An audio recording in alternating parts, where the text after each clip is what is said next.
ഇന്ന് സൺഡേ, വേറെ പ്രത്യേകിച്ച് ഒരു പണിയില്ലാത്തതുകൊണ്ട് ഞാൻ വിചാരിച്ചു അമ്മയെ കൊണ്ടൊരു പണി ചെയ്യിപ്പിക്കാം. അങ്ങനെ ഞാൻ എന്ത് ചെയ്തു, കൂന്തൽ റോസ്റ്റ് ഉണ്ടാക്കാൻ പോവാണ്. ഇത് കറി മാജിക് മസാല എൻ്റെ ഒരു ഫ്രണ്ട് എനിക്ക് തന്നതാണ്. അവൻ പറഞ്ഞത് നീ ഇതൊന്ന് ട്രൈ ചെയ്ത് നോക്ക്, ട്രൈ ചെയ്തിട്ട് അടിപൊളിയാണെങ്കിൽ മാത്രം നീ എന്ത് ചെയ്യും, 4 ആളെ അങ്ങ് അറിയിക്കുക എന്ന് പറഞ്ഞു. അപ്പൊ ഞാൻ വിചാരിച്ചു ഓക്കെ, ഒന്ന് ട്രൈ ചെയ്ത് നോക്കാം.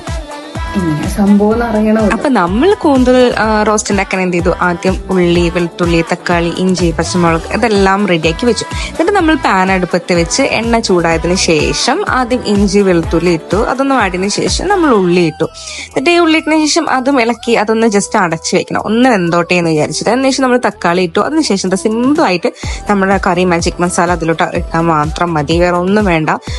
ഇതിൽ നമ്മൾ എക്സ്ട്രാ ആഡ് ചെയ്യേണ്ടതെന്ന് പറയുന്നത് ഉപ്പ് മാത്രമാണ്. വേറെ ഒരു മസാല നമ്മളിതിൽ ആഡ് ചെയ്യേണ്ട.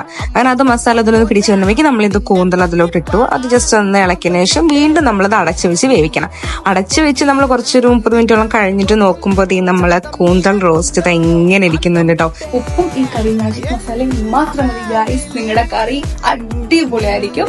നിങ്ങളുടെ സമയം കുറച്ച് മതി, സമയം ലാഭമാണ്, ടേസ്റ്റും കിട്ടില്ലാണ്. അപ്പൊ എല്ലാവരും ഒന്ന് ട്രൈ ചെയ്ത് നോക്കുക. ഈ കറി മാജിക് മസാല വേണമെന്നുണ്ടെന്നുണ്ടെങ്കിൽ ഞാൻ വീഡിയോന്റെ താഴെ നിങ്ങൾക്ക് അവരുടെ നമ്പർ കൊടുക്കാം, നിങ്ങൾ കോൺടാക്ട് ചെയ്താൽ മതി.